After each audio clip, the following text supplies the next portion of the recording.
Hi guys, Al DeMarco here, and this is going to be your Monday Memorial Day report. One more day here in this hotel with this ugly yellow glow.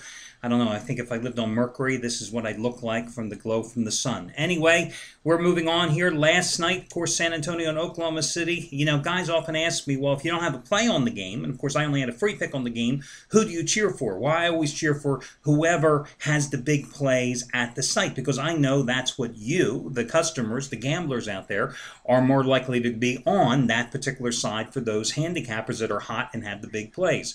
Well, universally last night, everybody and their brother here on the site, with the exception of maybe two handicappers, was on Oklahoma City. Well, hey, you saw how the game ended. I mean, it didn't look good there for you on the Thunder last night. And then James Harden does everyone the biggest favor in the world. In fact, if you had the Thunder last night, you should all be sending James Harden thank you notes today. Comes down, hits the three-pointer as time expires to give Oklahoma City the what we truly can call the backdoor cover. Because if you don't know what the backdoor cover means, you certainly learned it last night. It's a backdoor when it's good, and it's a backdoor in an opposite way when it's bad, if you get my drift. Those on the Spurs, you got robbed last night. Those on the Thunder, absolutely a miraculous one. But let's take a look at that game. And I'm going to break down today's game between Boston and Miami for you. And I'm going to get a free pick in baseball as well. And I've got a money-saving discount coupon code that'll save you $15 off a single purchase today here on Memorial Day Monday. But, you know, it's an interesting contest the way it played out. I mean, let's face it, the Spurs played so lackluster, especially offensively. No intensity for three quarters. And then suddenly, what makes me like the Spurs to win the NBA championship this year is the way that they were able to just turn on the Jets in the fourth quarter. But if you look at the game and you look at the good points, well, the good points are the Spurs, as I expected, were going to be able to dominate in the paint. They outscored the Oklahoma City Thunder 50-26 in the paint. But in the fourth quarter alone, 16-2 advantage. It's Duncan and company just dominated down low. So 19 straight wins. They overcome a 9-point fourth quarter deficit to win last night's game. Surprisingly, Stephen Jackson gets off the bench. Didn't really play much here in the postseason, but you knew he was going to make a contribution with some hard-nosed defensive efforts against Kevin Durant.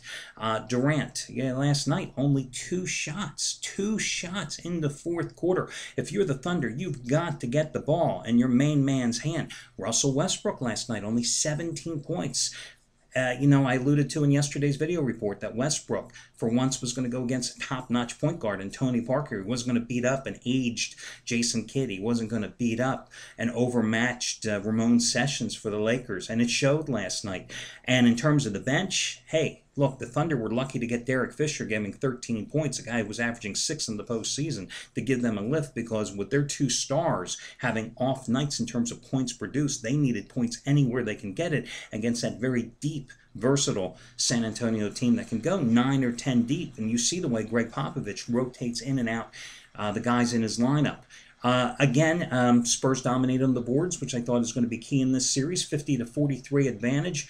But ultimately, it all comes down to that last shot by James Harden, which won or lost you money. A guy who missed 9 of his first 12 shots in the game, finishes 7 for 17, but none bigger of his 19 points than the final 3, the three-pointer, as time expired. Well, last night, because of that victory, of course, that was a big win for a number of handicappers here. Anthony Red continuing his red-hot roll yesterday, cashing in with the 6th ever 100-dime NBA release of his entire career on Oklahoma City. And some guys will say, oh, you were lucky. Well, listen, guys, would you rather be lucky or good? There is no difference. There is no guarantees in gambling. The bottom line, you win or you lose. And when you go to the cashier's window, they don't say, when Anthony's cashing his ticket today, oh, I'm sorry, we can't pay you full bill because you were lucky to get the cover. That's not how it goes.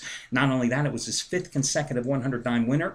Guys, today, Anthony looking for winning day number 10 out of 12. 40-dime winner number 4 in a row, and 6 out of 7 on Boston and Miami. Keep in mind, he went 5-0 with his plays in the Philadelphia-Boston series. So, as he says on his site today. Who else can you trust for your Game 1 winner? Not that Anthony's tooting his own horn or anything like that. So he's on a red-hot run. Craig Davis, the only handicapper at this site to go a perfect 6-0 in the Miami-Indiana series today. Playoff winner number 10 out of 14, 20-dime play on Boston and Miami. Winning day number 11 out of 15 overall for Craig Davis. Congratulations going out to Jeff Benton yesterday, 100-dime winner in the playoffs, number 2 in a row, also on the Thunder. Today, 30-dime winner number 6 out of 8 on the Celtics and the Heat. Jeff is on a 59 and 39 run with 20-dime plays, and of course this play is stronger than those. And finally, talk about Trace Adams going for NBA Best Bet winner number 17 out of 25 today. Normally a 1,000-star play is his top-rated selection, like the one he had in Game 6 with Miami by 12 over Indiana on the road last Thursday night. Today he's upping the bar, raising his rating to a 1,500-star play, just as strong as the Thunder last night on Game 1 of your Miami-Boston series. Now, guys, listen, if you want to save $15 off a single purchase today, all you've got to do is use this money-saving discount coupon code. It is Eastern15, Eastern15, E-A-S-T-E-R-N, and the number 15. Again, Eastern15, E-A-S-T-E-R-N, 15, Eastern 15, no space between Eastern and the number 15, and you'll save $15 off a single purchase today. Let's talk about the Miami-Boston series. Big number for a Miami Heat team that isn't exactly scoring a lot of points unless the opponent doesn't play defense. Well, the Celtics are old, but they do play defense. The problem with this series is you just don't know how bad the Celtics are necessarily right now. What I mean by that is the Celtics looked even worse because of the way the Philadelphia 76ers played ball in that last round. Slow down, nagging defensive style of play. I mean, you know, the Sixers were able to push Kevin Garnett away from the basket when Garnett wasn't inside the box, close to the hoop, scoring points at will. It bogged down the Celtics offense. With Chris Bosh still out, are the Heat going to be able to do the same thing? Will Ronny Turiaf and Udonis Haslem have that success? Obviously, that's got to be their game plan. But really, the key here for the Celtics is, you know as well as I do, Boston goes as Rajon Rondo goes.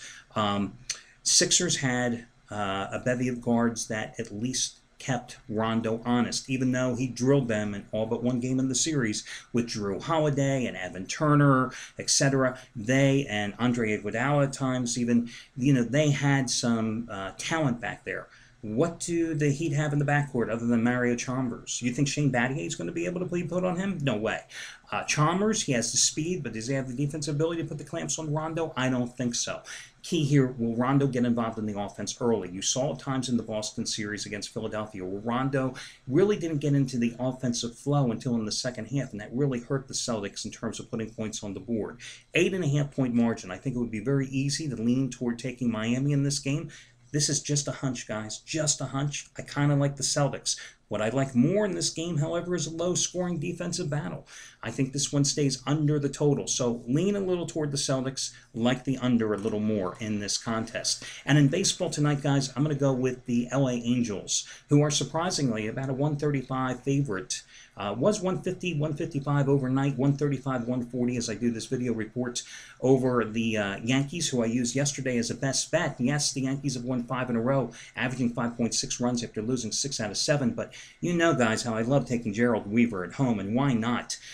Weaver this season overall is 6-1 with a 2.61 earned run average, but 1.80.